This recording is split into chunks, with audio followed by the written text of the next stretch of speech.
one and only Danny Diablo. What's up? That's me, everyone. Me. Yo, E, I'm so happy to be back and doing an episode with you, man. I've missed you. We've been keeping the podcast warm for you, though. Right between, I want to shout out Donnie and Ruckus Podcast for filling in the episodes and the digest. Shout out to Donnie, the DRP. Donnie, the DRP, and the Diablos Digest for filling in the gaps. Thank you. We got a good episode for you today, but we're going to kick it off with a couple things that are cooking, man. I want to, people who started listening to us, probably this must be like 2 years ago at this point, when Isaac first started talking about his short film Priceless.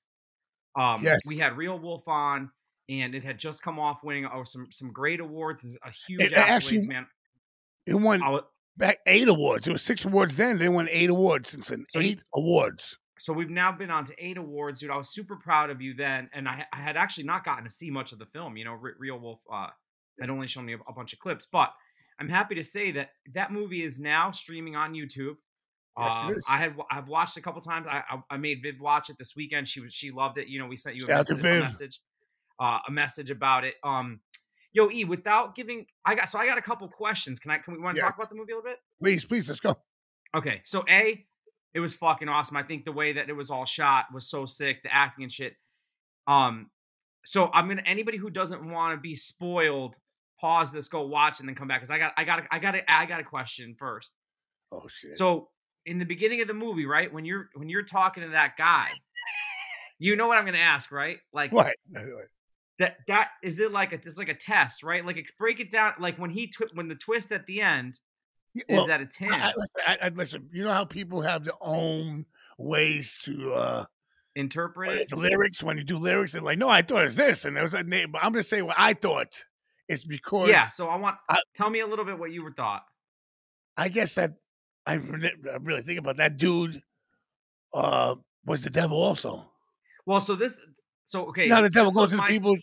I think the devil goes into people's into forms of demons. Maybe the dude's a demon that works for the devil, or he sold his soul. He sold his soul.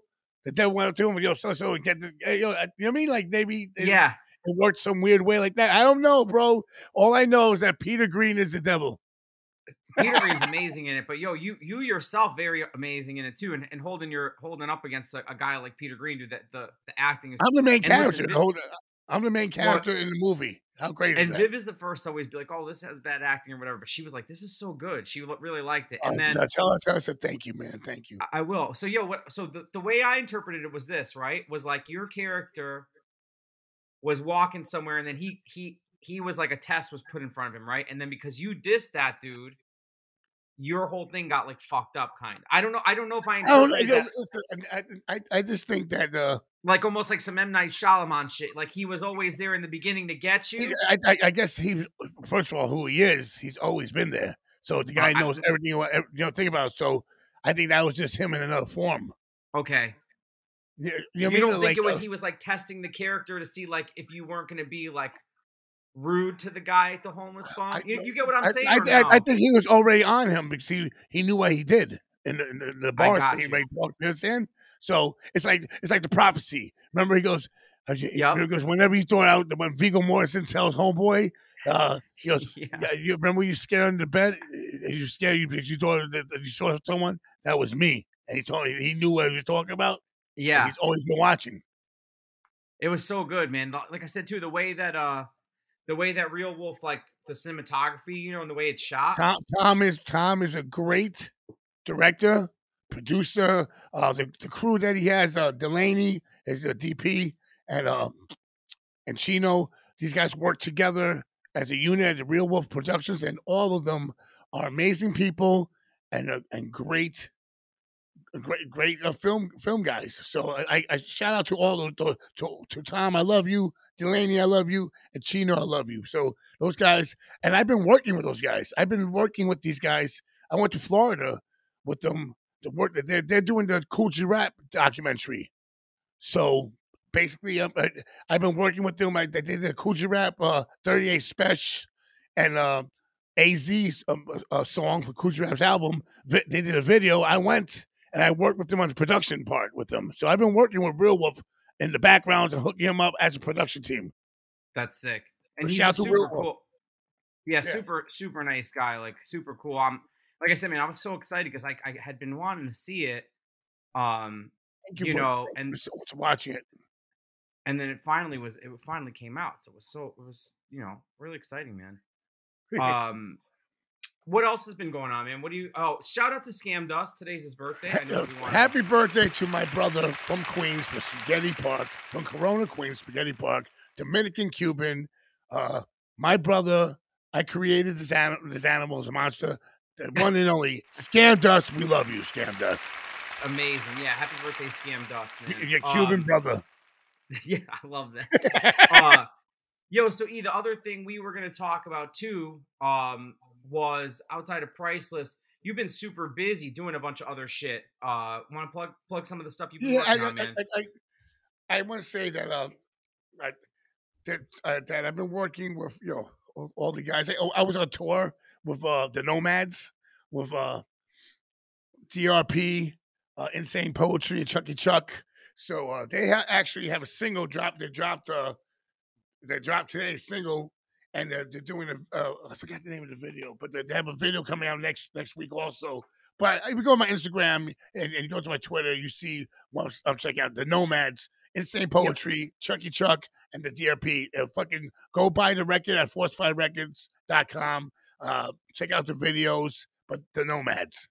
Yeah, the shows looked a lot of fun, man. It looked like you were having a good time out there. You know what? I went on tour with them, and I did one song a night with them. So that's what I'm trying to say. I did one song a night. The hip hop dudes got way easier than hardcore guys. I'm telling you right now. So yo, no gear either, right? Nothing. Just go up there, bang out, sell merch, talk to people, and get away for 2 weeks. You know what I mean? It was amazing, and you meet new people. Shout out to Cody Manson from for the all those guys. Shout out to Scum. Shout out to all the guys at LSP Records. You mean, so that's it.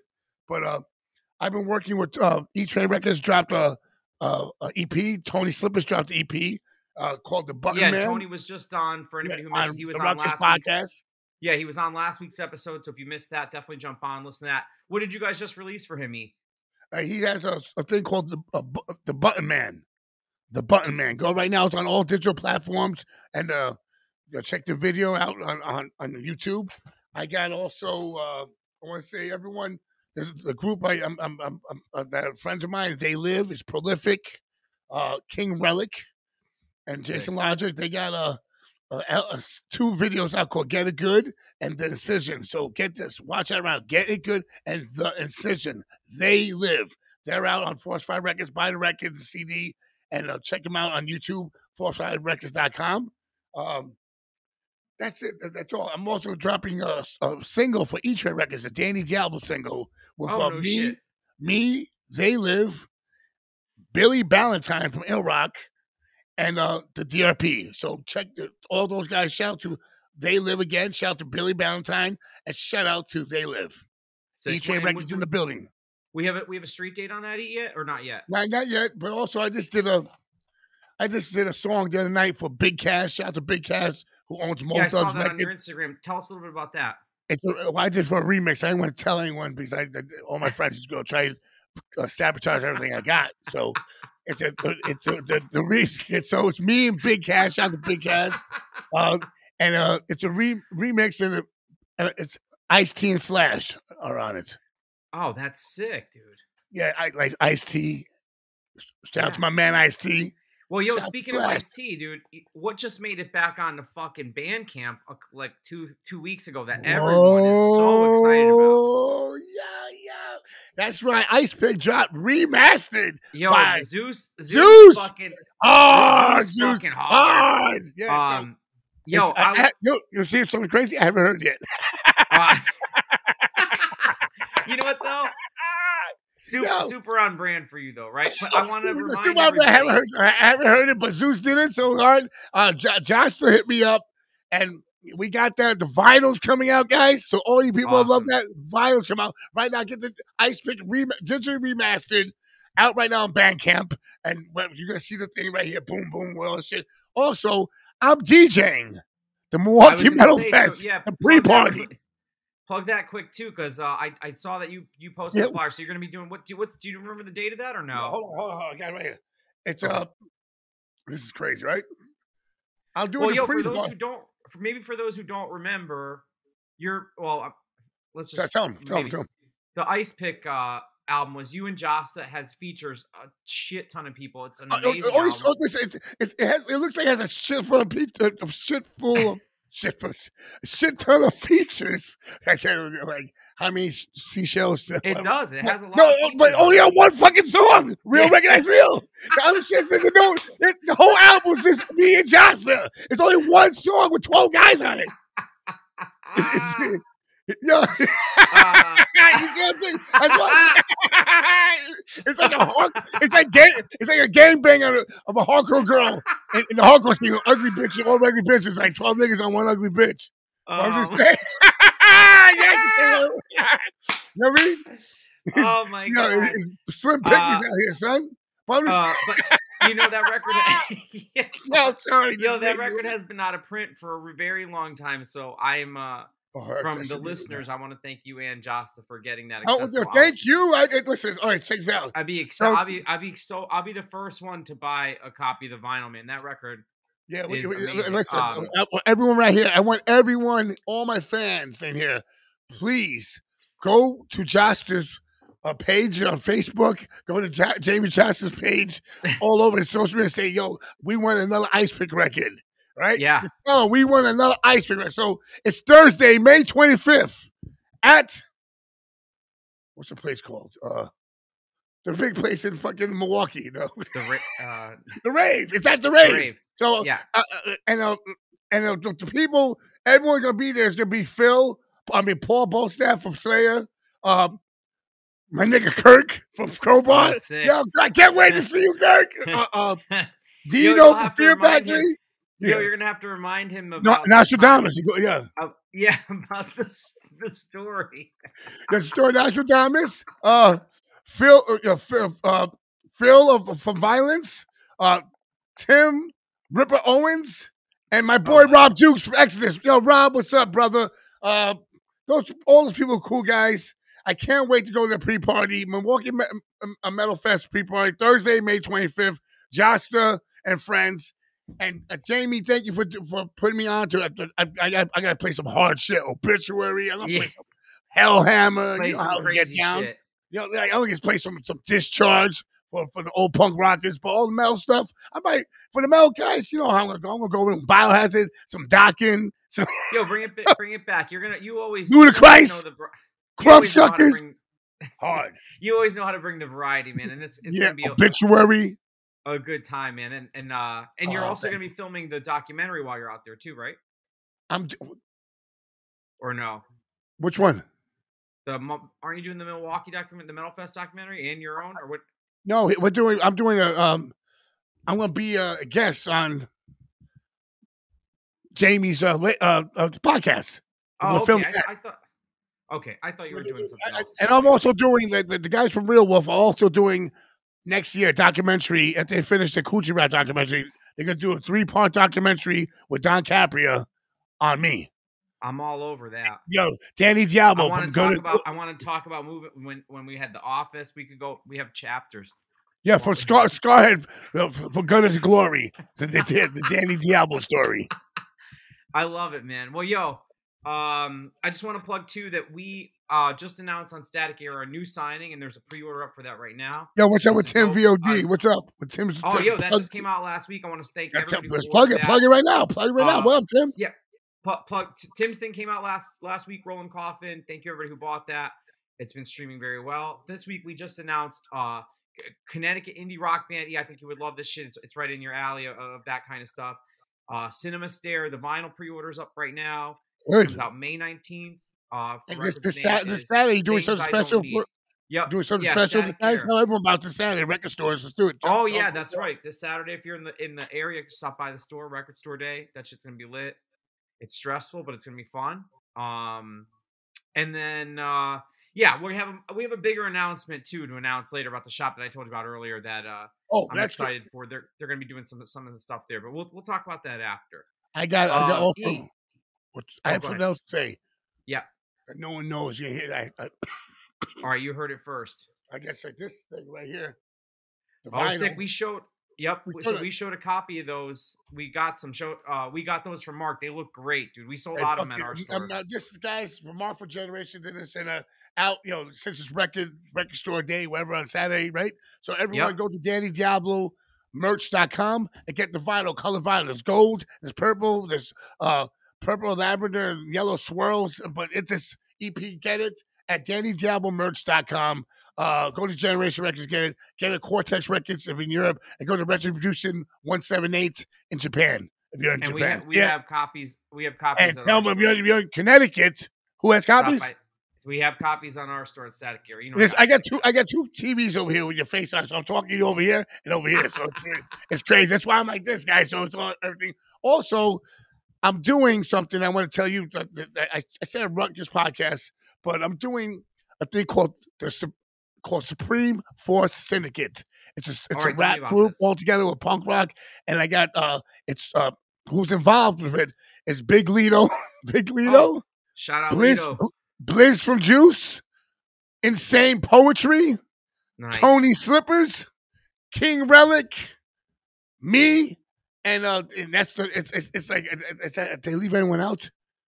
I hope I didn't leave anyone out, but King Relic, Blizz from Juice, Insane Poetry, Tony Slippers, and Chucky Chuck from D-Gap, Chucky Chuck, all together like 7 of us.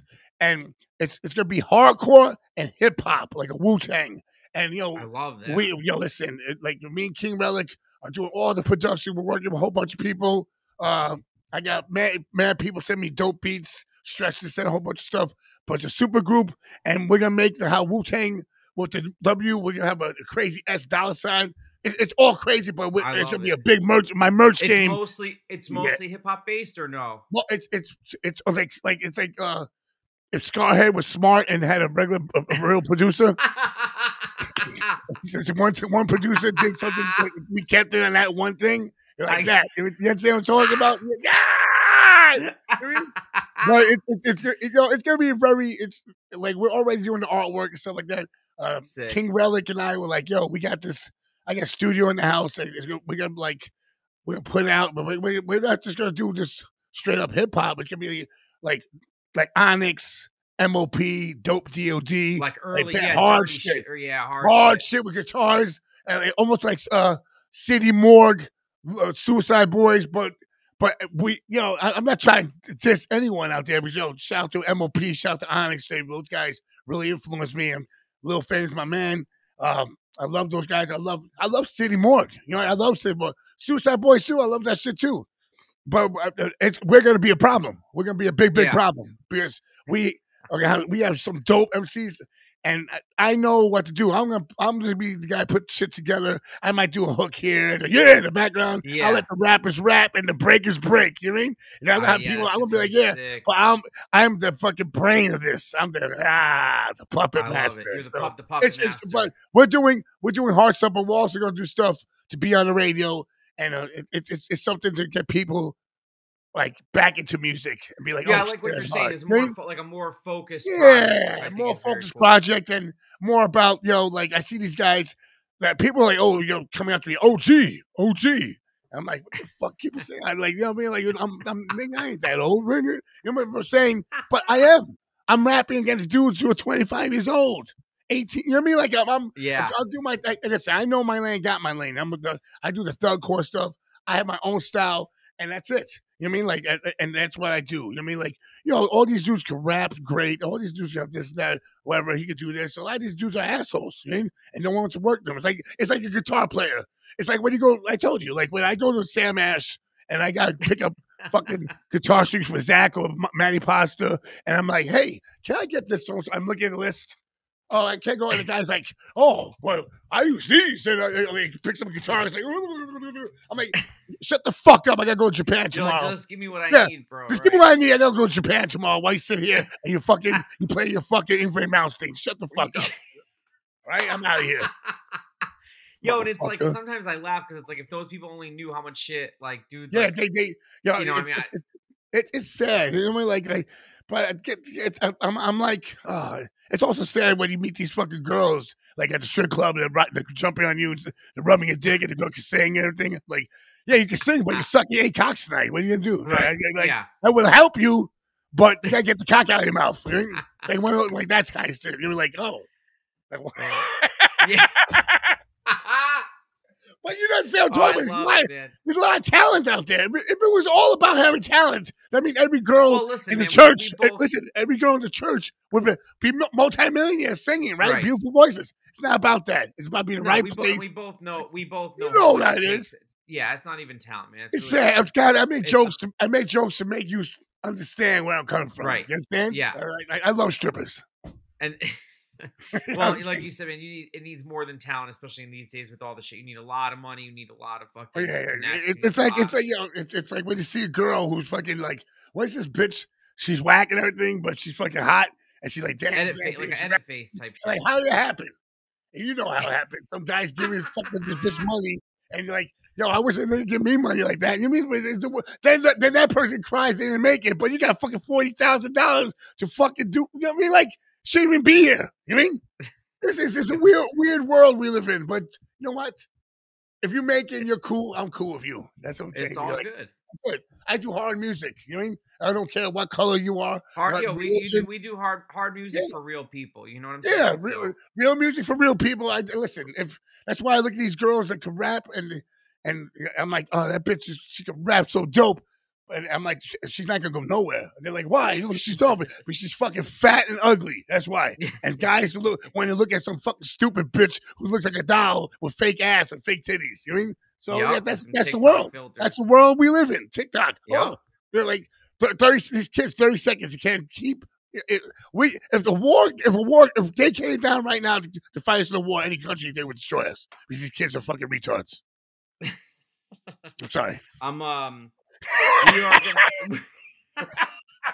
Shout out to Ken1357 for my Murphy's Law shirt. He did this. Sick. We have a good guest on tonight. I just sent him the link. Oh shit. We got let's talk about our guest. A friend of yours and mine. He'll be on in a second. I'm excited. He's a hardcore historian like ourselves. Also, really quick, I want to plug. Talk to him more. I want to remind everybody that on Saturday next week, on the 29th. Oh yeah, April 29th, Saturday talk. Yeah. So next week, April 29th. April 29th, Florence and Normandy. That's going to be. I want to see everybody over at Thompson Square Park. All right, I want to see you there. Everyone, go to the GoFundMe also. Yeah, we got a GoFundMe set up for Ray's Candy Store, but I want to get Ray. Everyone, shout to Ray. We got Vespid, we got the Captures, we got Vulture Raid, and then we have Crown of Thorns featuring yours truly. Yes, Danny Diablo. Yeah, how excited are you to play the park? Have you guys ever played the park before? Or no, listen. Yeah. Yo, what's up, Joe? How we doing? Great. Hold on, we're talking about me playing the park. You know how I got to play the park? I had to force myself in there and be like, yo, you motherfuckers make me play the park. Say, you guys have the same, you motherfuckers got the same fucking people playing the park every fucking year. You never asked me. So I said, can Scarhead play? They were like, fuck no. And they said, we want Crown Thorns. I was like, yo, that's fucked up. Scarhead would have been amazing. But they know that we're a couple of stabbings or something. Scarhead played the park. So we just, Crown Thorns finally play everyone. I'm finally playing the park. I was going to say, yes, I'm excited to see you at the park. Murphy's Law, Murphy's Laws, Madball, and Crown Thorns on a stage together in New York City at a free show. That is fucking amazing. Amazing. Outside amazing. So, ladies and gentlemen, I want to welcome our guest. I was just saying before he joined on. Probably one of my first friends when we were playing out of state. So, this goes back a long, long time ago. Ezek, I know one of your oldest friends too. Everybody, please welcome Joe Hardcore. Thank you for having me. This was a long time planned, so I'm excited, and it worked out pretty good because you actually just announced this is Hardcore. So let's jump into it, man. I want to fucking dude. Thank you so much for. Wait. I want to try getting into this one too. Hold on, Joe. What's up? This is Hardcore, son. Yo, we did the old school throwback. We did H2O Tsunami Scarhead last year. It was fucking awesome. This year you have? Oh, we have everybody, dude. Oh, I saw. I'm pulling. Yeah, Integrity and who else? Who's on this? Integrity and the two second guys. The big one. On Friday night or in general? I'll run down it really quick, guys, for everybody. So the main flyer that we saw listed. Now I'm not going to list everybody else. It was Integrity Earth Crisis. That's hard as fuck. Yeah, we got Bane at the top, Gorilla Biscuits, who I just saw in Connecticut, and they played a fucking amazing show. Integrity, Earth Crisis, Silent Majority, Prayer for Cleansing. I mean, and then there's just a whole shit ton, but that's kind of the main. And after those bands, we alphabetized it because booking agents today, they'll email you and go, I need you to make our font this much bigger. You have and the other guy's font, right? Literally, it's the new world is 20. If you give people the option to have logos on a flyer, you're actually just asking yourself to just want to not even put the show on. Right. So I'm not even. I wish I was able to joke about this, but there is such ego in the emails with the way that these flyers get put out. So Bane is headlining Sunday, but they're the prominent return band. So we put them up top because they haven't played in years and they're my boys. Yeah. Then GB, if you don't give love to GB, and then Integrity, they're headlining Friday, so you got to put them. Yeah. And then Earth Crisis, Silent Majority, and Prayer for Cleansing are the direct unders. If I had sent that out in an email, like, "Hey, is everyone okay with it?" It would have taken me a week. Oh, to make everybody happy. Right. There'd be a middleman talking to you all day. It's for a hardcore scene. Everyone puts on the public face of like, dude, we're so excited to play, and in emails are like, why are we smaller on the lineup? Why did they use the old logo? It's so crazy to do this. So we use one font, and then after the main bands, even the main bands, we didn't use their logos just so we'd have to have that logo argument, and then we alphabetize everybody. So it's super funny on these comments. People are like, "Why'd you put this band so low?" It's because it's the alphabet, bitch. Like, right. Have you ever listen? I want to tell you the hardcore community. I could break it down right now. If you ever watched Chimp Empire on Netflix. What is it called? Chimp Empire? Chimp Empire. It's about chimpanzees. Now, listen, I'm not saying one more word about this. Go watch it, and you're going to start crying laughing. But there's 3 different divisions in there. It's the hardcore scene.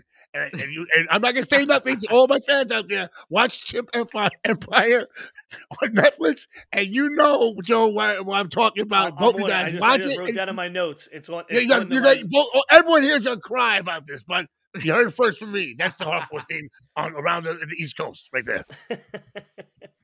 I love it. So everybody, welcome, Joe. We were just jumping into the hardcore thing. So, Joe, let's talk a little bit about this hardcore before we get a little bit backwards. Dude, I got to ask you as just someone who, as an outsider who does not book shows or fest or whatever, how much fucking prep do you, this goes like, you're planning next year right now, I'm guessing, right? You always have to, because you have bands that couldn't make it. And so they'll say, hey, this ain't going to work this year. So then you do the thing where you write their name down and you hope that next year their feelings are the same and they want to come back. And what the hardest thing about it was, during the pandemic, we had a cold start to get the fest back and going. And so usually we're rolling right from one fest into the next one. And I definitely would say that you're never, if you do this the right way, there shouldn't be a day where you're not putting something into next year. Right. Yeah. That's awesome, man. Yeah. Like I said, man, logistically, when I look at this, I'm just like, oh my God, I booked me and E's show a couple months ago, and that was like 5 bands, and I had a heart attack. I can't imagine 3 days spread across this. How important is it to have like a team, Joe? Because obviously I know that you've been doing this for a really long time. Like, how important is it for you to have people that you can depend on in the organizational aspect of it too? Not just, obviously I know you going into the booking, but dude, the day-to-day, making sure all this shit happens. How important is that in something like this? It's incalculable. If you don't have people behind you and people that are willing to contradict you and people are willing to take a separate view, real quick, the way that I do this and have been working off it forever is an Excel sheet. And there's like an Excel sheet for the schedule, set times, payment schedule, the money. And I get hyper-focused through ADHD to the point where I'm just staring at shit. So I had to eventually start saying, hey, can you take a look at this? Can you double check this? So this year, rolling in from last year, we brought Eric Wolk, who plays in a bunch of bands, Off the Tracks, Freight Train. He's actual accountant. So when I started doing the math, I'm like, can you give me a second look? Like make sure my break evens are right. Bob Wilson, who Bob, you just played FYA. I raised him up to be the amazing promoter that he is, and he's his own man now. He has such great insight and opinions, and like if I'm double, like there was a band, I won't leave the names, who their agent hit me up and they said, hey, we want this much money, and I was like, God damn, that's a lot of money. When I hit Bob and Greg, I'm like, can you believe these motherfuckers? Like, that's a steal. Get them. I'm like, yeah, I got a steal for once. No one's killing me. Fuck yeah. It's super important to have people like Greg Falchetto, who was at the Mongoloids. He's in Hold My Own. Greg.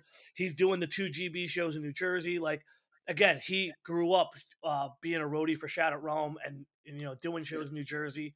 It's so important to have a second and third opinion and different eyes.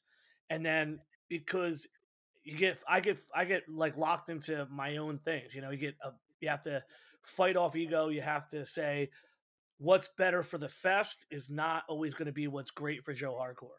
Right. And if it was Joe Hardcore Fest, I mean, I've put the craziest stuff I could put together, but I still slide in the maximum penalties. I still slide in the New York hardcore stuff that I grew up on and want to see celebrated. But this is a business. It's a business, Joe, and you gotta be smart about it. You've always been smart, but the best thing that I know about you, Joe, is the hardest thing that people don't have that you have is very important that you bring is crowd control.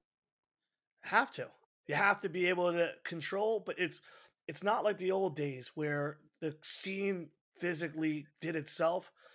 Especially at the level of this hardcore, there's people who come. I always say that this hardcore is like the high stage for the young moshers, and there's kids who their local show is a 1 foot little stage or no stage. So like they don't act a certain way. Now with the Sound and Fury videos from last year, the new thing is the kids don't stage dive; they stand in the front of the crowd and they punch the kids and they run on each other. Church. Tsunami at the church. This kid got on stage, like the stage dive, he started punching the crowd, and I just mopped him. Like, Mom, you're gonna punch someone, I'm gonna punch you. Like, you gotta get it too, and it's in love. I'm not like beating on a kid, but like that's the way you gotta do it sometimes, because the side of the coin the kid don't see is we have an EMT on site. Do you know how many kids will walk off this hardcore in crutches? People get hurt, and I had to tell John from Vane before he was even in Vane. He's a young kid, hard mosher. I'm like, dude, you're like at like college NCAA level moshing, and these kids never mosh like this. Like, you're gonna kill somebody. Well, he's like kicking kids in the back of the neck, and I'm like, Jesus Christ. I'm like, wait till the last band. This is the third band on the second night. Let's calm down a bit, but it's out of respect for not wanting people to not have fun, but also wanting people to be able to return. What people get hurt, teeth get kicked in, right? Well, that's a big part of it. But also, like, we're very lucky that for all the like. I don't like the liberties taken, but these kids take shit that we wouldn't take in 20 years ago, and you guys wouldn't have. Yeah. You guys wouldn't have taken in the late 80s and early 90s. Yeah, no one would be putting their hands on you the way these kids are doing it, and you have to culturally just say this is how they play. As long as you don't see any retaliation, it's good. But at the end of the day, I'm responsible for booking the bands and making sure that all the pieces come together. But my time in hardcore, I do see things sometimes present before it happens, because you see the guy getting hothead, the finger pointing, and next thing you know, like I grew up in these things, so I can see it coming. And from the stage vantage, I'm like, all right, this kid's going to be an issue. And dude, we so seldomly kick people out for the size and the chaos that comes, that I'm actually proud of that. And I appreciate you for saying crowd control, because we spend a lot of money for the Eagle security to be on site, but it's still us that run the show and keep everything safe. But they're on point too. They talk to you. When you talk to them, they understand. They actually, they're not like the dudes in New York City back in the day. The bouncers, some of these clubs will just punch the kid right in the fucking face, or like the guy in the band. He's like, I seen it happen. So it's what you guys had to learn by tough love. These kids are a lot softer, and they come from different means. So you kind of have to. There's also the element of the internet where everybody's trying to make a highlight reel. Everybody wants to be able to be viral the following weekend. Yeah. Like there's that kid from Texas. So true. the kid from Texas wears a FUBU jersey and he just does dickhead shit. Like the kid who I kicked out at FYA, he's from Sweden. I smacked him in the face because I told him during Saves a Day, I said, don't jump on Chris. Do not grab. Chris is small. He doesn't want people. These kids grab you by the back of the neck. And Chris is a small kid. He's my friend. I'm like, dude, just don't grab him. And he starts grabbing him. And I literally drug him off stage and smacked him. I said, you got to stop doing this. I told him ahead of time, don't grab this guy. You're like 6'3". This guy's small. And then he gets on stage, tries to climb the PA. And I don't know if you saw it, J&E. But I saw. Wait. Yeah, you were there. You were there. And I stood up and I pointed at him. Like, get the fuck down. Because they don't understand at the level they're jumping from, someone can actually get a neck broken. Oh, right. And then what are you going to do? Roger broke his back at Coney Island High at a show, and someone just like this bent over, not waiting for it. Boom! Someone jumped his back, and it broke his back. So I'm saying that it's easy, especially for older guys. Listen, it's for. Think about it. Like you walk, you're older right now, and you sneeze, your back is out. Some little guy, some fucking 500 guy jumps on your back while he's singing, fucking a song. It's over. Yeah, so true. Go ahead, Joe. I was gonna reiterate, like the thing that people don't see is the end result, and I get it. Yeah. Dude, I've done really retarded, fun, crazy shit throughout all of my 20s and into my 30s, and now that I'm hitting my mid 40s, I'm like, hey, let's be let's continue this, let's keep it going, let's make it fun for them. Right. But also, I see the end result 2 steps before they see it. Like, you're gonna jump, you're gonna break your leg really bad, and you're from fucking Sweden. What are you gonna do? Get on a fucking plane with a leg broke? So it's like, hey, calm the fuck down. But I genuinely love the enthusiasm, and I love the kids that come from travel from. I mean, think about the idea of knowing people from Sweden because of some dumb shows we're into. It's a surreal idea. It is wild how that our music brings so many people, especially too like Joe. What year did this hardcore start? 2006. So 2006. So it's like just crazy to think from then to now how many people have traveled across fucking not just state lines but different countries to come to these lineups and stuff, man. It's like, a lot of times our music gets our scene kind of gets slept on, or kind of, people take it for granted how, it's how I'm trying to word it, basically saying is that like it's way bigger than we get credit for a lot of times, and how much stuff I'm sure when you guys do a fest like this, what it brings not just to the venue but to all the area restaurants, the stores, the hotels, like all the shit that you're doing, that helps make this way bigger than just the fest, Well, I'll tell you the weirdest story about the world traveling. The Thursday night where we did Youth of Today was the reunion show, the real reunion show of like the Wally, Purcell, the whole gambit. Yeah. It's right before doors, and someone's like, hey, there's a weird kid outside. I'm like, what's the matter? And they're like, he bought a ticket for Sunday. And I'm like, so I walk out, and it's a kid. He's barely 5 foot, and he's from China. And he can't speak any English, and he's just sitting there like, hey. And I thought about that the Bruce Lee movie where you guys go to that Kung Fu Island and fight the guy with the fists. Yeah. And I was thinking, like, that kid must have traveled on like one of them boats, got on 3 planes to come to Philadelphia. No. And if he has a Sunday fucking ticket, he's going to see fucking Youth of Today Thursday. That's the way the fucking is. You came that fucking far, and they're like, well, he doesn't have a ticket. I'm like, he came from fucking China. He can't speak English. He's getting in this motherfucking show. Yeah. Like.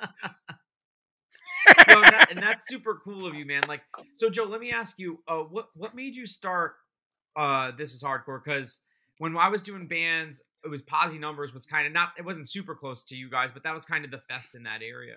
Yeah. That died off. What made you start this? Like, I mean, it's a huge thing to take on, and then again to have it be successful so many years. What made you initially start this? Was it, and you already been booking shows for as long as I known you, so why start a fest? Like, what made you want to do that? Confluence of 2 separate things. In 2004, Hellfest played in New Jersey. It was pretty wild when they survived. They were set to do it in Trenton, New Jersey, 2005. I remember it like a sportsplex or something, right? No, not even a sportsplex. It was like a small stadium for a AAA team. Oh, and no shit. So okay. They had that set up. The Posse Numbers had already happened, and there was chaos with that. And Bob was saying, like, I'm done after this year. And that was the one at the sports thing you're talking about. Okay. It was like with the turf field. Yeah. That was so 2005 was the last positive numbers, and then Hellfest fell apart, and that's like, they made the jokes like I still never got my refund from cash Hellfest. box, yeah. Yeah, like all that chaos that came from that. The fallout was the shows in Philadelphia that R5 Sean Agnew, who at the time was teaching me, I went from being like what E says, I would be crowd control for the R5 shows. Then I started working with R5. And then because I'd been booking shows, Sean started putting me on. He's like, I don't even want to deal with some of this hardcore shit. He's like, I can show you what I do and you can use the church. And so Sean put me on and started mentoring me and teaching me how to use Excel sheets. And like, this is how I do it. This is how, and like really kind of gave me like the 102, 103, like, this is the better way to promote. He put you on. And not only that is he's one of the coolest DIY promoters still to this day. I mean, the stories about him are legendary, but to be put on at the time, it was incredible. So Friday, Saturday, and Sunday, the Philly hardcore shows were insane because we got the fallout, like the nuclear fallout. All the bands ran to Philadelphia. So Friday night was a show at the church, and it was Turmoil Coalesce. All else failed. It was sold out. It was almost 100 degrees inside. It was disgusting. That's a crazy lineup, yeah. That same night, Bounce of Souls and Lifetime headline Troc sold out completely. Fuck. That Saturday was 108 Champion and a bunch of bands early at the church, and then the nighttime show was 108 Lifetime that Saturday at the venue called the Starlight Ballroom. When I was standing out there, we were doing security. We did security at the church show. We went over the whole squad, went over the Starlight Ballroom, and I saw a massive line in 9th Street, which is like right on the outside of Chinatown, close to the Electric Factory. Yeah. And I was sitting there going, who the fuck would come to August? August in Philadelphia is the shittiest weather. It's muggy because of the small streets. The blacktop radiates heat. The concrete radiates heat. The brick radiates heat. It's a sweltering mass. And I saw this line and I said, Sean, we should just do our own fucking fest next year. And he's like, you want to do a hardcore fest? I'll help you. And then so we ran Security 108 and Lifetime, and it was the hottest, wildest show. It was fucking nuts. And even though they had played, that was part of like the big reunion for Hellfest was to do 108 in Lifetime. So it was insane. And then that was the holy fuck, we have a venue big enough. We have people that'll actually travel to Philly. Let's just fucking do it. And the rest was the following year. I was on tour in Europe and I always have notepads. I do have digital notes, but I always handwrite shit. I'll just scribble names and write dumb tags. And it's just like my way my brain goes, and I'll jot ideas down. And I was writing things out, just like, what bands could I know if I call they're going to play? And it all came from writing down in the notebook and then showing Sean, and Sean being like, what do you want to call it? And I was like, I don't know. I'm thinking like, This Is Hardcore. And he starts laughing at me. I'm like, what do you mean? He's like, that's a pulp record? I'm like, I don't know anything about that, man. Yeah. So like, it was kind of like we got sunned and clowned on a little bit on the internet because people are like, oh yeah, it's a pulp record. I don't know. I just thought it like, I'm not great with naming shit. So it makes sense to me, Yeah, I know it does. So, and like, I'm lucky that all these years later, we still are the place that people want to come to for these kind of things.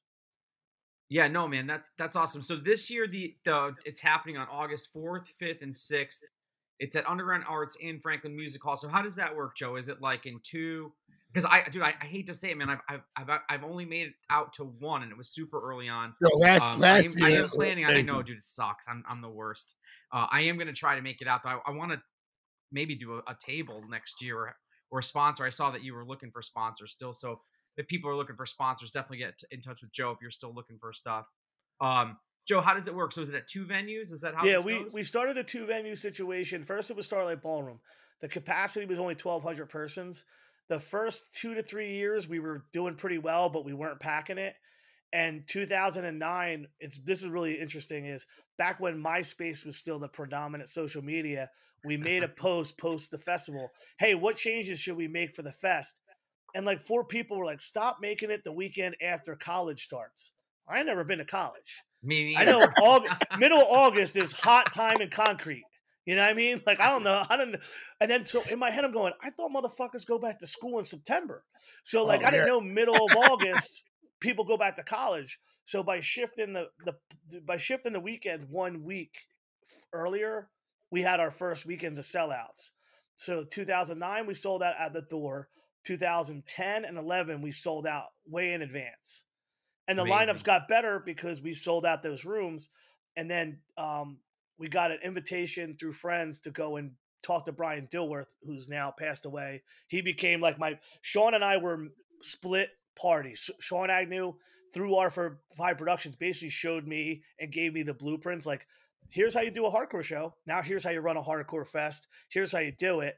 And then when I said I want to go to the Electric Factory, he is part owner of the Union Transfer, which comes into play with your question. So when we moved the festival to the Electric Factory, because we were selling out the tickets within 24 hours, and then people were getting bummed, and I got to be like, fuck you, fuck your fest. I can't believe I can't go. It's like, oh, fuck you, man. Like, what the fuck are you talking? Like, what do you want me to do? You know? So we go to the next venue. We bring it to the next venue, and we decided to add a Thursday, and that's where we put it Union Transfer because Sean is part owner. He got us in that room. Actually, E did his Crown of Thorns reunion 2012. He came off a fucking flight in Europe, and he had Justice from Trapped Under Ice. He came with me driving with us. And he drove with them from New York to the Philly show. He brought Justice from Trapped Under Ice for the first time. I didn't even know the kid, but he's a good kid. He's a good shout to Justice, bro. He's a good guy. Was that when he was doing the band with Dijon? Is that what it was? No, he did Eberfest, and they did Eberfest. We did Eberfest. You know, I got one thing to say about Joe. Listen, Joe always pays, and he pays more than he should. You have two things to look at life. If you pay people fairly, they can say whatever they want about you, but they can never say it being ripped off. Yes, I have a slew of friends who are band members. Danny from Biohazard is one of the coolest dudes in the world. I asked the Biohazard booking agent for years, and the numbers were so high. And as a promoter, you have two options. You go to your friend, you go, hey, what can we do on the side? And then the band guy's like, fuck, I want to get paid. I don't want to fucking do the side thing, but they don't want to lose the friendship. In lieu of doing that, if your booking agent wants more money than I could pay, I just don't book you. So one day I got an email from Danny. Hey, dude, like, is there a problem with us? We know we've never played. So I sent him years of all the booking agent basically asking for crazy money. And he's like, dude, you could just go to me. That's the fucked up part. Sometimes you don't get the band if you want to pay and play the game. And there's people like Isaac who, you know, when I got locked up, you know, my mom called everybody in hardcore and he right away said, yeah, I'll do a benefit show for you. I love this story. Can we tell this story really quick for those who don't know? Listen. I want to tell you something about Joe Hardcore. Like, in our worlds, at one point, our worlds were with two different teams. It was this in real life right now. I'm talking about. I was always been cool with Joe, no matter what. We as friends, as two dudes from Queens and from Philly, which has a lot of similarities. You know what I mean? Like, and when you bump into someone, you know that person is the same cut from the same cloth or you or he isn't, and we knew that we connected, and it's been love ever since we met each other. Like, we're boys, and always when we do business, we make jokes and shit and all like that. Like, the whole time. That we know about all, and it's fucked up jokes. But the reality, we start laughing. What are we gonna do? Like, but Joe has always been on point with everything when it comes to. Oh yeah, no, I mean, and I said that at the top of the show. I mean, dude, one of the first people I met outside of when Voice of Reason played, it was in Long Island. I met Joe. You're talking probably 96, 97. And every time I have seen Joe out of state, man, Joe, I go out of my way to say what's up to him because I get so excited. One of my oldest friends, and like I said, just a dude who I admire who's doing a lot of cool shit. And like I said, dude, doing these fucking fests and doing this stuff for people who a lot of times, dude, are super ungrateful for the most part. Oh my God. I dealt with Joe sometimes, and I'll be, you know, everyone knows that I roll with the fucking my retards. Some of my friends are just saying it wrong, but they are, you know, aren't the smartest people in the world sometimes, my friends. So, and they're like with me, and they're trying to, you know, every time I'm go somewhere, my friends they think they're in the band too, or they're trying to get on the shit. I'm like, it's like, what are you doing? You know, your bottle of Grey Goose becomes like, everything's not my food. They would never do that to Manball. They do it to me. Madball would cane them. They'd be caned. Yeah. You know, all the like in Thailand with write graffiti, they'd be all caned. I'm like, yeah, whatever, guys. You ain't have fun. Yo, can we tell that? Can we tell that story, Joe, about your mom calling E? Because I love that story, and I've heard it on your podcast, but we've never told it on this podcast. Oh, God. Does E want to say it, or I got grabbed up, and I was up in county, and I was waiting for the phone call for days. And I finally get on the call. And my mom, like, yo, it was good. I'm hoping she's getting Lou Savino's our guy. 5'6", 1300. Lou beats death row cases. Lou beats at anything. That motherfucker is the killer. Lou Savino still got it. So I'm hoping Stinky Lou's going to take the case. And I was like, as long as Lou's got us, we're going to beat this case. And the first thing she says, don't worry, Isak's going to do it better. And I'm on the gimmick like, you're locked up. When people understand, when you're locked up in a county, any county, it's horrible. No matter what, because Rikers Island, the Tombs, no matter when you're locked up, you're gonna bump into people that, especially at the age when you're young, shit is crazy. And you're in Philly, Queens. I'm gonna bump into people I have beef with all the time. So whenever I get locked, when I used to get locked up, I'll be here it goes. And I'll be here for 2 weeks. 2 weeks, I'm in here. It's on now, but I didn't even know Joe's mother called that the number. I told her that it was just insane. But I was like, yeah, I got this. I'll do it. Yeah, she just went down the. I have an affinity for writing shit down because, especially this is pre-digital, and I didn't have a cell phone until 2007. So all my tour contacts, all my booking contacts were alphabetized in a book, so I can make phone calls. This is even back in the late 90s. The dialer things, like we picked that up, and that's how I booked tours. That's how we would go and do things. So it was just a proxy of just carrying that habit on. Just say, here's the contact here. When I toured, that book came with me because, what if you got a flat tire somewhere? You're gonna say, hey, you know somebody? Yeah, of course. Yeah. So by proxy of that, she called E, and then my mom's like, yo, I got Isak to do the benefit show. And I'm like, yo, that's great, but what the fuck? What's up with Lou? Do we got Lou? Like, oh, yeah, we got Lou. And I'm like, I got Lou! That's great, man. And then, so what was the lineup for that show, Joe? The very first year, and this is back to what E's talking about, like good friends and people. Without Scott Vogel co-signing, shout out Vogel, man. Wait a second, Scott Vogel, I love you. I went to Vogel and I said, hey man, we're trying to do this fest. Posse number's not Posse number's not going to be a thing. Help, we're trying to do something. And he's like, yeah, as long as we're not in Europe, we'll do it. And so we had already not gotten the Gorilla Biscuits return tour in 2006 because they already had their thing settled. So we got kind of lucky that we were the weekend before it. I'm like, oh, it's this weekend. And Scott's like, great, we're not in Europe. We'll fly to Boston and we'll do a Philly show. We'll just do 2 shows, easy. Having the weight of telling people I got terror in 2006 was all it took. Yeah. And then what we did was we just popped on we did a Friday. We, even from the first year, we did Friday, Saturday, Sunday. And Blacklisted at the time, obviously they grew up with us. They're the local dudes. Early on, they were like, we're fucking done. I put out that record on Stillborn, remember? You did? Oh, my God. Oh, my God. They were big at one point. They were a big band. Dude, so before they were on Death Wish, we got them. I got because through Joe and Bob. That's how I knew about all those bands. I was so excited to have them on board. So they said we're going to break up.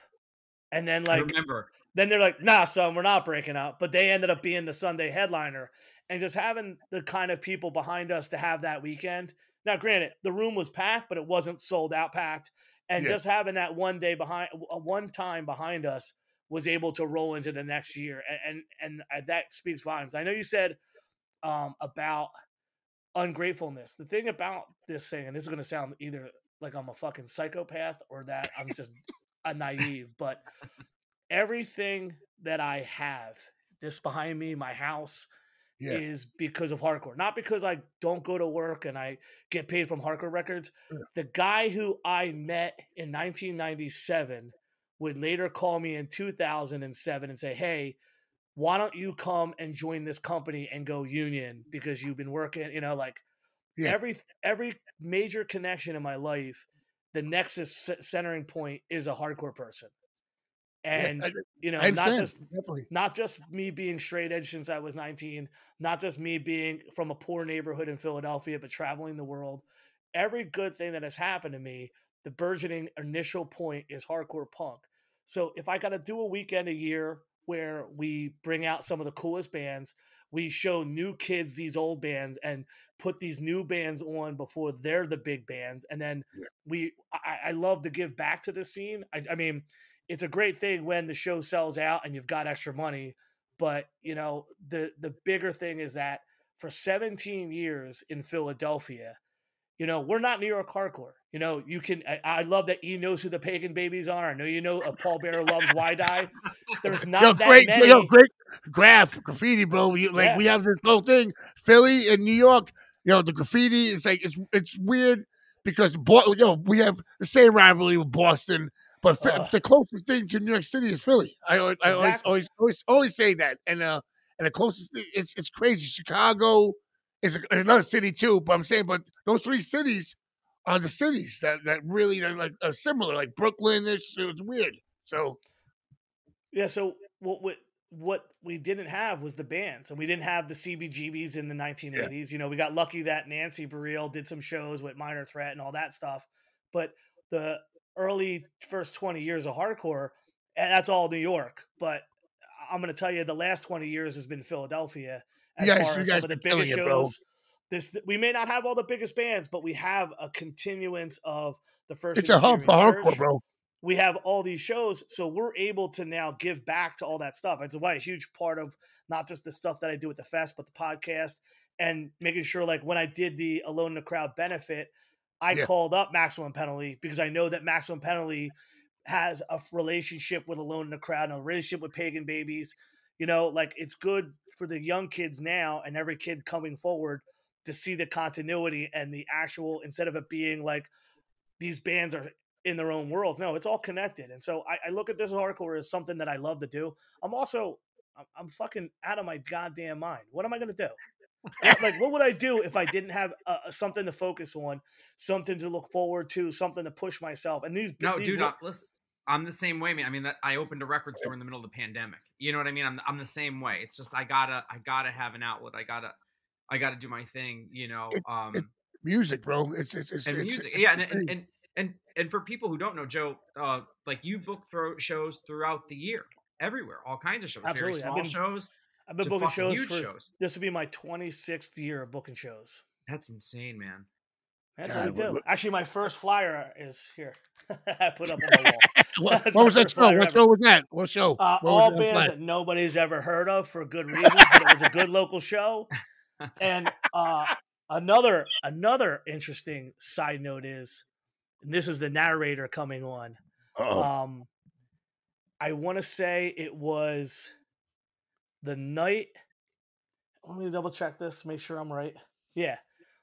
Within a week of this show, Isaac punched one of my friends at an H2O show at the church. Oh, man. That's how far back it was. We're past that. Philly loves you, E. You're an honorary Philadelphian. Don't worry about it. I want to tell you some crazy shit. Listen, another thing that about both of you guys, like, there's not that many cool people, but people that are honest. No matter what, both of you guys, if I ask you a question, you're honestly going to tell me how you really feel and if it's going to work. You won't sugarcoat it. Joe, you know that. A lot of these people, a lot of people think they're still what they're doing, and the world keeps evolving. Bands, they for me, have my own label and doing all different stuff. You know, Joe. I mean, also, you do your own fest too, because you do your Diablos fest too. But listen, what I gotta do is go fucking get a partner up with someone like Joe to make fucking shit come fucking to do it really, because I can get all these fucking acts. But I'm just saying, Joe also has another. It's like people has another part of his mind that he's a graffiti kid. He's a street kid. So my thing before that is graffiti and street life. You know what I mean? Then I got into the hardcore music, but hardcore is my scene. You know what I mean? No matter all the rap and shit like that, hardcore is my. When people say I'm a hardcore kid, you can say punk rock. People say punk rock. I like punk. Give props to punk rock. loves exploited GBH, Ramones, fucking, whatever. But, I'm a hardcore kid. We used to beat up the punk rockers. You mean, I'm just people get mad at me for saying that. I say the best thing I ever had in punk rock was a guitar player from Sam Ash came out and he could play guitar, have a pedal, and it produced better, became hardcore. But I'm just saying that in my world, as old, like I'm trying as old as I am. Now, how old I am? I had to dye my fucking eyebrows and my fucking beard today for this fucking thing. That's how old I am. So I'm just trying to tell you right now, for dudes at our age, I know what's going on. It's a young man's sport. You know what I mean? And then I look at dudes who reinvent themselves in their like Everlast and stuff like that, and I'm like, it's all about how you treat people and doing good music, and also just like open your heart. You can't regress. You can't, but you gotta progress. It's like you gotta be like go change with the times. You can't. There's certain things we can't say. And now having a podcast, I understand. I might make jokes here and there, but you can't tell your political views and all that. You'll lose everything, bro. So no, because sometimes I say I think this, but I keep my mouth shut. All you have to do is treat people like how you want to be treated. That's how I say. Well, that's what I was going to say. Like, that's it. You got to be cool to me. You can't be a dick. Can't be. No, and I'm always honest with everybody because that's how I want them to be with me, right? And it's like music, I always hope that when I'm talking to people that they're giving me the feedback. Like I said, dude, I'm always available. I'm always here to help my friends. I want all of us to succeed, man. I think that there is enough. And that's the problem with some things. Like we have friends. Sometimes some of our friends we don't get like think that when we blow up or something. If I blow up, I'm gonna leave them.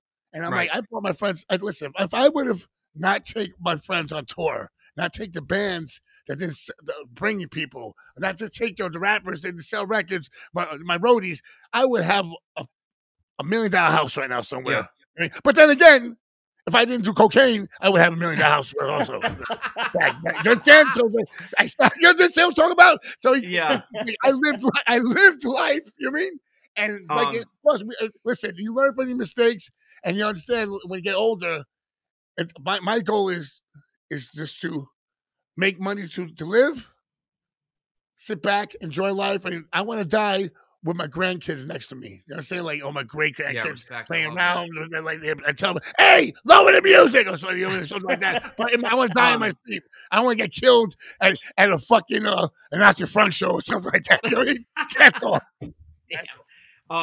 I want to, before we start winding down, Joe, I wanted to ask Joe a question. Was, Joe, a lot of times younger bands and kids always are asking me like, "Yo, how do I get on whatever this person's radar, or this person's radar, whatever." Like, for somebody like you, and you mentioned FYA, like for our younger listeners, dude, if somebody wants to get on Joe Hardcore's radar for an opening show or whatever, like what are you looking for in a band? Like say an out-of-state band. Obviously, I know in town what you need, but say an out-of-state band, what are you looking for in that? Is it because I know that you're not a dude who's looking at like social numbers or this or that. Like, what are you looking for, man? Because you've always been so good about putting on bands, dude, like, and helping people. I just know that just from how many friends of ours you've helped. So if you could just like, what do you look for, and what's something of how could a band approach you to get on your radar?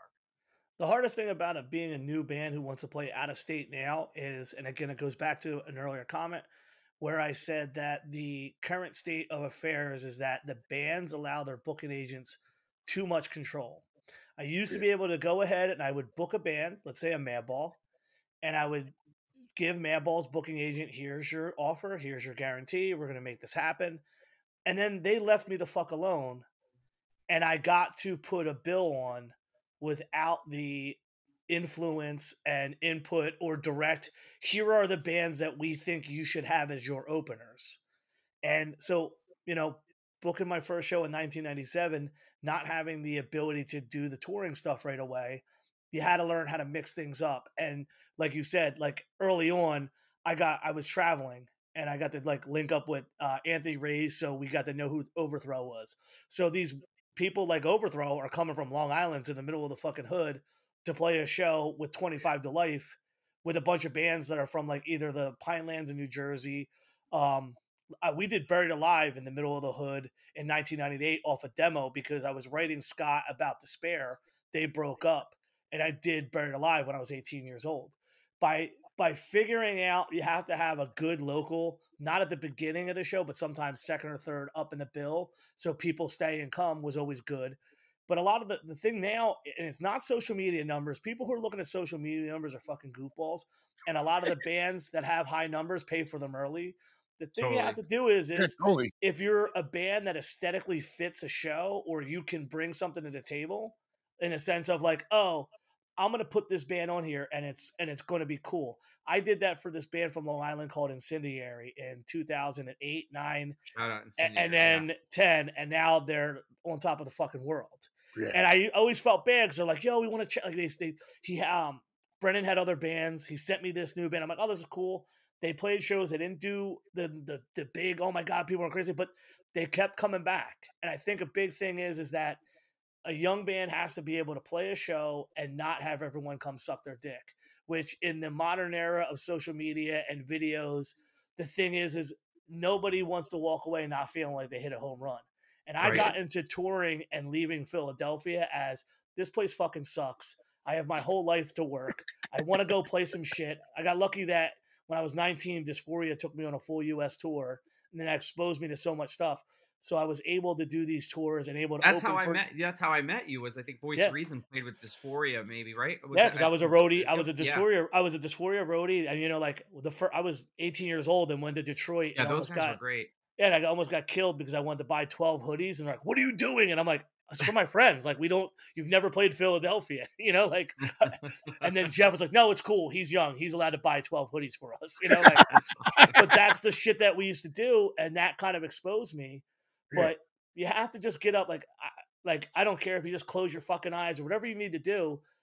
Get out there and play the fucking show. And then if I say to you, hey, we don't have something, it's not because I don't like your band. It's because I legitimately, back in the day, I could book one band and put 4 separate bands on there. Now there's shows where it's, hey, here are the 3 bands and we are going to allow you to put an opener, but we want you to email us 10 openers and then we'll decide which one gets it. The control is no longer in my hands as much as it used to be. Now, that is when I'm dealing with booking agents. When we do our own shows, sometimes in the homebrew show, you can add more bands and you can take the chance. And I think that bands have to just take the chance of playing a small room and get their name out. And it is what it is. Like if your first thought is, I want to drive 4 hours, and if I pay $100 in gas, I need that back, and no one knows you, it's going to be harder for you than if you throw your ass into the wind, get in the car, and make it happen. It'll be easier. Oh, dude, I can't tell you how many shows we played for free, just like you said, just to get out there and play. We'd be like, yo, I don't give a fuck. Can we just, because it was just, it's different now, obviously I know that. But, to your point, Joe, it just, I guess, if they have something to offer and feel like they're not going to come off as entitled or like you said, like, hey, we're driving 5 hours, you got to give us this, and we want to play third on a Gorilla Biscuit show, or something, then it's like, It's a lot harder in the social media world too, in the sense that everybody wants the cool presentation. The bands are really, really critical of a lot of stuff that normally people would be less like a give a fuck about. And I find it not harder to do, but I have to like balance it. So the good thing is, we don't have 9 band bills with Gorilla Biscuits opening, like that kind of deal. That's a good thing for Gorilla Biscuits. But, you got to balance it. The newer bands also have to remember that social media isn't the end all be all. If you're not out there playing, you might play to that 5 or 10 people. And I mean, you are all in this category of playing a show and meeting someone who later they become a lifelong friend, a better connection, somebody that you're involved in. Yeah. And that's the other half of this.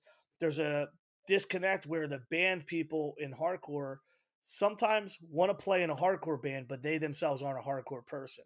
So their mentality is, this is my stepping stone. This is I'm going to do here, but I'm going to eventually get to here. And it's like, hey man, like like you said, like bust your ass, make it fucking happen.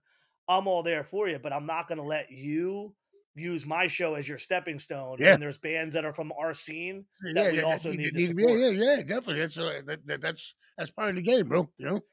I'm going to tell you something funny that I want to touch on that he said. He said that we're from the same kind of neighborhood.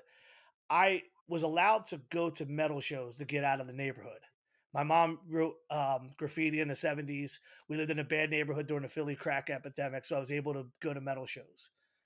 my first hardcore show, and I was a kid. Like I'm telling you, a kid. Right now, I'm 42, turning 43.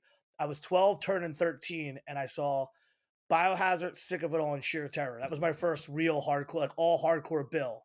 I had long hair. We came with like 6 or 7 of our friends on the train, and we see Ezak and a bunch of his shirtless, tattooed friends on stage, threatening the bouncers and like fuck this and we'll fuck everybody up. And I was like, this is like I went to metal shows. I went to death metal shows where people are singing violin. I went to rock and roll concerts like Kiss. I'm at the TLA. It's a crazy hardcore show. Sheer Terror killed it. Biohazard was killing it. Sick of It All was so fucking sick. And it's a bunch of dudes that look like they sit on my corner and talk shit and write graffiti on stage, like, fuck you, what are you gonna do? And I'm like, this is everything. Everyone like that was my connection. Like I was like, if there was like the moment, like the crack in the wall from like heavy metal to hardcore. Yeah, that's how it happened. At that show, and because like I'm a long hair. Long hair don't see it. There's almost like long hair vision, and then when you find hardcore, it changes. But the long hair vision broke. Seeing all you dudes on stage threatening the security, I'm like, this is everything I've ever wanted. And that was the changing point. And 30 years later, I still do this. I still, me and you are still fucking awesome friends. I don't see Jay as much as I see you for obvious reasons. But to be honest with you, it is the confluence of having the background in Philadelphia, understanding the street stuff, and putting it into the hardcore thing. Because you can... Biohazard had a couple videos on Headbangers Ball at the time, but it really wasn't the same thing as seeing it live and seeing like, oh, there's some real ass, like real hard, crazy dudes. Now I have 2 questions for you guys before we leave. Is that possible? Yeah, let's go. So earlier on, I recorded a 20-minute segment because I'm trying to get more people to check out the podcast. Not so much. It's not a monetized thing. It's just, we're in the same boat. So I have 2 thoughts. The first one is, and I made the point, so I'd like you to either tell me I'm fucking wrong or tell me I'm right. If you asked me to put this up, I'd say Jamie Josta got the furthest a hardcore person has gotten by becoming that person from becoming Ricky Rackman's dude. Like he was the replacement. And him having that weekly show is the closest hardcore has ever come in my terms of like really having mainstream, because it was Josta. As much as he's a pain in the ass and won't come on my show, I herald all the things. He won't come on ours. But I herald everything he did to become the person that he is now. I think he is the furthest along. And I even use the example, and this goes into the second thing. Yes. The kids today right now are like, Coachella, Knock Loose and Scout Play. That's it. Hardcore is going to get huge. And my argument is, well, Murphy's Law toured with the Beastie Boys when the Beastie Boys were the biggest thing. I got something. I'd like to hear your guys' points on both the Josta thing and if you think hardcore is going to blow up because now that bitch is wearing. I know you love that girl, and I saw your post about the agnostic front shirt. I know your point of that. But that's my boy. Listen, I know. I'm fucking with you. I'm a real nigga. If you're my boy, you're my boy. I know. I'm busting balls. I'm gonna tell you something. I'd love to hear your opinion. I got my opinion right now. On these. Here goes. This is gonna blow your minds. You can make it. Jamie Johnson will make it. I'm gonna tell you, you can make it. Jay, you will make it. You know why? New York hardcore is cursed. So listen, if you do anything with New York hardcore, listen, stop right now. If you do anything with New York hardcore, it goes like this. And all of a sudden, when you're about to make it and you're about to grab the Grammy, and all of a sudden, New York hardcore hits you and go, Mayday, it hits, boom, blows up. I'll tell you. And you're like, what are you talking about? He's like, this is it. New York hardcore. Who what bands made? Quicksand, Offspring. We're gonna make it. Boom, blows up. They break up. They tour with Offspring. They go to Prong. Prong opens up for Black Sabbath at Madison Square Garden. Yeah, I love Prong. We're gonna make it. No one gives a fuck. They're like open. They're at 6 o'clock. They open up. No gas, except for Mike DeJohn. But yeah, Prong. They opened up for Pantera for a whole year. Yeah, I'm saying, but no, yeah, they make it. Boom, Biohazard. You're blowing up. Yeah, blows up. Boom. Listen, this is the best. Jamie Josta making it. Ice Pick. Ezak. Cut that nigga loose. I gotta make it. He knows the hawkers. He threw me like he was like, cut that nigga loose. And he made it. No, I jumped off with my fucking my what's it called? A parachute. I was like, hit the floor. I was like, fuck. I said, fuck this New York hardcore. Even when I started doing I started Danny Diablo, Travis Barker, yeah, Rancid, get the fuck out of here. So I'm out, parachute again, boom. So now I'm doing shorts with juggalos and fucking shows and shit. But I'm just saying this. I moved to Milwaukee, nigga. I gotta make it somehow.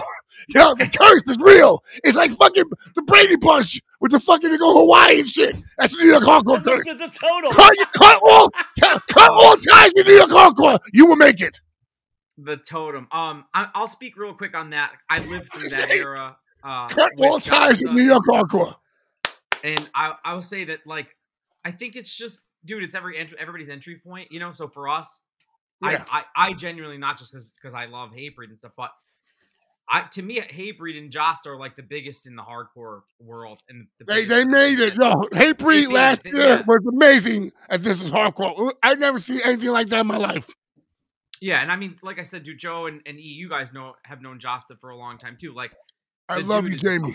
He's a fucking genius. You know what I mean? You cannot. No, and he has to do what he has to do. Remember, he's my manager. Yeah, I mean, the dude's a fucking genius. There's a reason that band is. They never strayed. Like, he doesn't do any different singing or nothing. You know what I mean? Like, there's a reason that he's done that. And I've spoken about my love and admiration for Jost for years, and how much I've learned from him. And E will tell you too, man. Like, the dude's just a fucking genius. You cannot fuck with him. Listen, he's like you, Joe. Both of you guys, listen. Jost is a man. He has a vision. He, just like you do everything yourself. Josh used to write all the songs, get the merch. I'll be on when I was with him. Motherfucker used to make me. We would take a plane somewhere. He used to make me put like 20 Hatebreed shirts on because he wouldn't pay the fucking thing to go thing. I'm walking straight onto a plane with 20 Hatebreed shirts on. This thing I'm talking about. So like Jost was all about business. I couldn't understand. I'm like, what are you doing? Then one day we're in Ice Pick, and I get into a fight by CBGs. I'm fucking people up.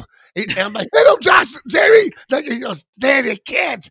I'm on MTV. You know what I mean? Like, Danny hit me. I'm like, yo, I'm a liability for this guy, so I can't get mad. When he got sober, he was like, peace, nigga. He's like, you never talk about it. He was like, my life. I worked my whole fucking life with this, and I should have been on the same wavelength, but I wasn't, because I just wasn't ready yet for that. And now, I understand. And going back to what Joe, what you said in the beginning, right? It's like everything you have built, even outside of just, your work, obviously, and stuff, is from hardcore. It's like, that's how everything I have, dude. Whether it's the store or the jobs I've worked or the clients I've worked, I can genuinely say, dude, that everything, my work ethic, everything I know how to do is because I have, for better or worse, dude, fallen in love with this hardcore music thing. I'm 44 years old and I still can't shake it. I still, I love it. I do this fucking podcast. I opened a store. I still do a label. It's part of you. It's part of me, man. And I love it because it keeps me in touch with, like one of my favorite things is that I get to do this with Ezak. Like, dude, if you would have told 16-year-old me that I get to do a fucking podcast with this guy, I can't, like, to me, this is just so much fun. I would run as far as I can. Listen, man, I would gladly accept the New York curse for the amount of fun I have. Yeah, I'm just telling you, like, I go, whenever I go, the funniest thing about hardcore, we make jokes, but wherever I go, and I'm doing like on a movie set or something, or in a back room with like a green room, and all of a sudden the bands come in, and all of a sudden I'm like, fuck these guys, blah blah blah. And also like, yo, Scar's my favorite shit. And I'm like, holy shit, every famous person I know, like I had Peter Green was doing a movie with Tatum O'Neal, and she loved Scarhead. I was like, what the fuck? You got a phone with me? I was like, what the fuck? Some shit like that. It's fucking amazing. Punk rock is. I make jokes, but punk rock, if any actors into punk rock music, they're cool. Like Viggo Mortensen, all these people, like, you love these actors, and you can tell which ones, they love punk rock. They come from the punk rock scene, and that's a fucking great thing, bro. Yeah. On that note, before we let everybody go, Joe, I want you to plug very quick. You just finished a Punishment cassette, which, for those who don't know, was your early band, right? Is that sold out still, or can you grab that? Yeah, the guy Sands of Time Recordings. He's just a guy who wants to release records for his own satisfaction of having them on cassette. I love that. And since my dog passed and we rescued a pit bull from Philly Bully Team, he said, "Hey, in lieu of paying you, can I donate to Philly Bully Team?" And I mean, the cassette version of the CD, you'll love this. Like, we were on Met's label. We were all kids. Too Damn Hype. Chord Records. Yeah, Chord Records. Too Damn Hype, right? Yeah, Too Damn Hype. And Too Hype. Oh my God. Yeah, we were on Too Damn Hype Records. Me and Jamie Davis. We did that Cure compilation. Voice was on that Cure compilation. Yeah. We that is not our finest moment, but we did have did secure Jake Bannon to do the artwork, so the artwork is a lot better than the actual music. And we just did a 20-year show last year. Like that's awesome. It was cool. We did a 20-year show, and then we played early on the Friday of the fest just to have fun because kids were like, "Oh, we want to check out Punishment," and I don't understand the excitement about the thing, but people bought the tape, and that's cool, and the money went to Philly Bully Team. So that's amazing. I also still do Shattered Realm. We're going to be doing a lot of traveling away from here instead of just playing here all the time. We just played with Painted Truth in New Jersey. Last year we did Florida. Yeah, we're going to bring you to Connecticut. I've talked to you a little bit about that, so we're definitely I got to host you here for sure. I like playing shows, and I like doing it with my friends. And I even talked to I gotta tell the coolest shit Isaac ever said about touring regarding Mark M.A.D. E, do you remember this or no? Oh, no, tell me, sorry. So me and E, and I'm like, dude, we're talking about Europe. He's like, man, I'm fucking tired of this fucking shit. They got me playing the fucking Kentucky of fucking Germany on a Friday night, and I'm playing Paris. I'm playing the Kentucky of fucking Germany on a Friday night, and I'm playing fucking Paris on a Monday. I don't even play Kentucky, motherfucker. And it was like the greatest thing because you do tour in Europe. You do tour in Europe and you play some bullshit town on like a Thursday or Friday, and then you play the big town on a Monday and Tuesday. Like, why the fuck is this happening? We did an MAD tour like that. And that's the first funniest thing Isaac said. And then we did this. We do these things called Keystone Hardcore Jam, and we do 1 year we did Sheer Terror, 100 Demons. Isaac walks into the building. He's obviously has a crazy coat. Actually, the same night that Isaac said that to me, I was on house arrest, and Greg Daly, the manager, he manages the day-to-day operations, pays the bands at this hardcore. He's got big long dreadlocks. He tours with Municipal Waste and Napalm Death and does crazy shit. He's like the most legit team member, like the day of the fest operations. I'm on house arrest, so I can't get to the show until 4:00. And Greg texts me with, Isaac just showed up in a full fur hoodie. That's fucking great. And then, so at Keystone Jam, I'm like, hey, what's up, E? And he's like, hey. And he punches this kid directly in the face because he's wearing a screwdriver. And he's like, yo, Joe, he's got a screwdriver. And you're trying to argue. I'm like, nah, that's in game. That's fair. That's fair. You're like, like he just walks in the building. He's like, I don't even know why he's wearing it. But it was such an Isaac moment. Like, hey. And he went, boom, punched the guy. And it was so good because Isaac immediately is like, trying to argue why it's okay. I'm like, oh, yeah, it's okay. Like, it's all good, man. Man, I love that. So dude, on that note, Joe, where can everybody keep up with you online? Where can we get tickets for This Is Hardcore? Let's plug that before we wrap up. If you're doing Instagram, it's the Joe Hardcore. Twitter, I'm on. You can just go Joe Hardcore. It's the same thing.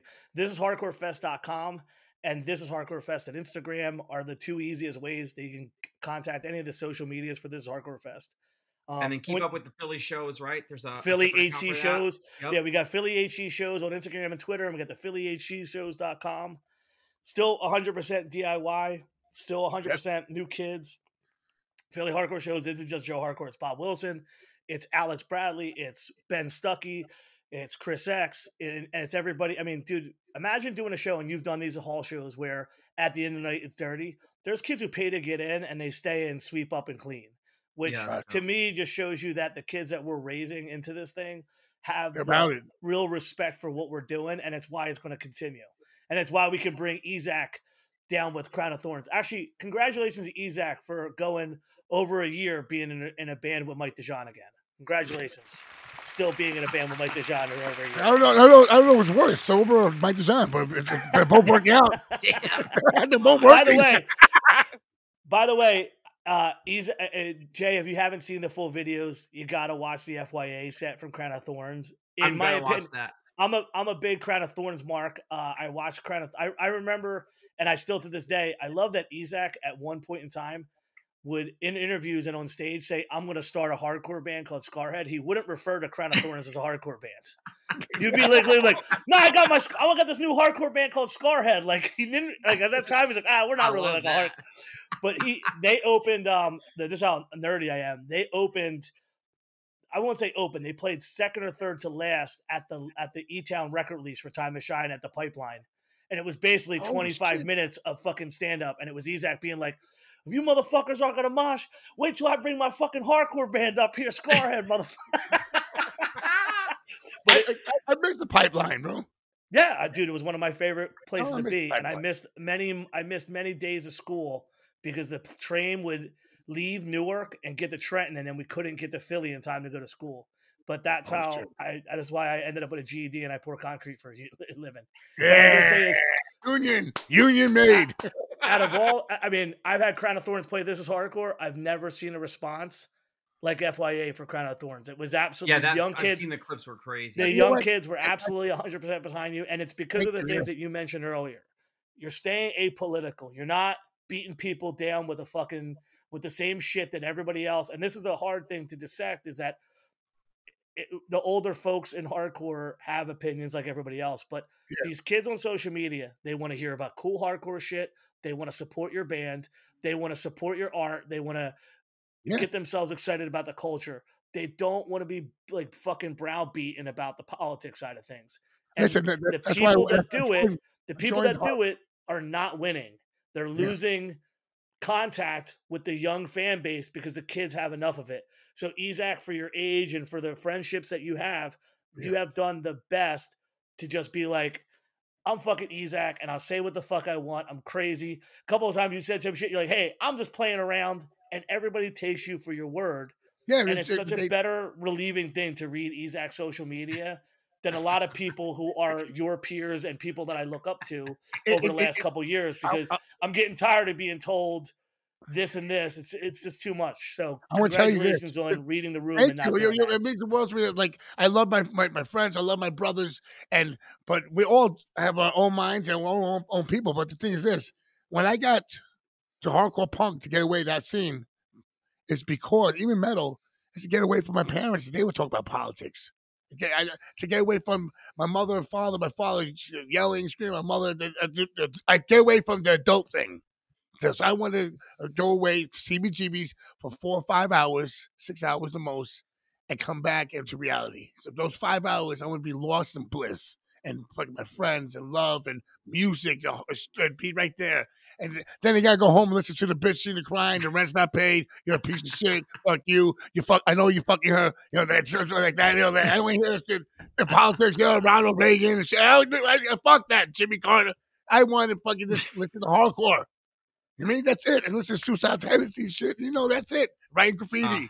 So right now the kids don't want to hear fucking about it and the commodity and fucking the stocks and the fuck. Listen, man, kids want to hear about our history. They want to hear about the shows. They're like, man, that's like when we have guests on and older dudes, like they start to go off topic. I'm like, dude, people just want to hear about the video. They want to know about the record. They want to know about the culture. They would rather hear an old story. They would rather hear an old story, or Isaac saying, hey, you know what? We all went down to Florida and ended up in these tattoo convention pictures. You ever see them pictures? Like when Rich Life's got 6 tattoos. No, I'm a nerd. When it comes to hardcore stuff, outlaw biker tattoos.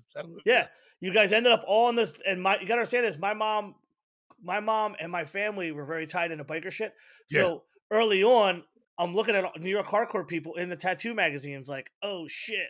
That's crazy. But Fat Kevin, rest in peace. Rick, Tommy Conan, we all like people have that Narc, Madball, MQ. We're all in that, man. Back in the day, man. So it's just everything. All these cultures, all these scenes, cultures, whatever, tattooing, gang, music, everything crosses over. Even the weird fucking a lot of these hardcore guys went to the EDM and fucking rave scenes.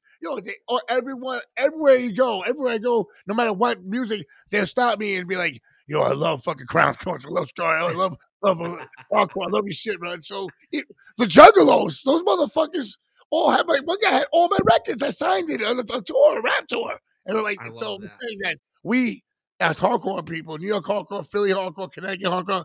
We have influenced the whole fucking world, and people. You can see it. You see it in culture now. That guy, I'm telling you, and because I'm a nerd and collect these books, there's so many people that found hardcore at different stages, and that from the 70s and late 70s all through the 80s and 90s, and what they learned from hardcore punk stayed with them through all their different art successes, movie successes.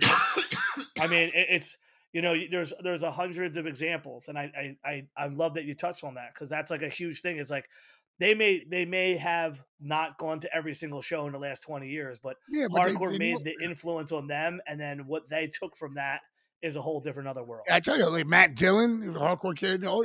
There's so many people out there. The books, everything. See the hardcore kids, so Ad Rock, the Beastie Boys. I'm just saying that hardcore has been there, and but. These dudes had to cut off the New York hardcore thing because the curse is real. I love it. On that note, I'm seeing a shaman right now. Apparently, one thing I heard that Vince Vaughn might actually be a first generation hardcore dude. Apparently, he has like super old school hardcore shirts from like 80, 81, 84. Like apparently, he has deep old school connections to hardcore. I hung out with him one night. We went to a Club Cheetahs. He was outside. He couldn't get in. And my homegirl Bonnie. Bonnie used to work at Nana with me. Was Walter's from Strifle's ex-girlfriend back then. His girlfriend back then. She was like working the door, and I was like, "Yo, Vince Ford." I was with Ganani. I said, "Well, come in with us." He was, "All right, came in with us, hang out." So it was the funniest. Right after Swingers. Vince Vaughn's a first generation hardcore dude. That's great. It's crazy. It's good. Hardcore lives. Yo, so. On that note, we're going to wrap it up. Yo, Joe, thank you so much for making the time. Thank you, Joe. This was so much fun. I do hope I get to see you, man, at a This Is Hardcore very soon, man. I'm way overdue, so I'm going to try to make it out there.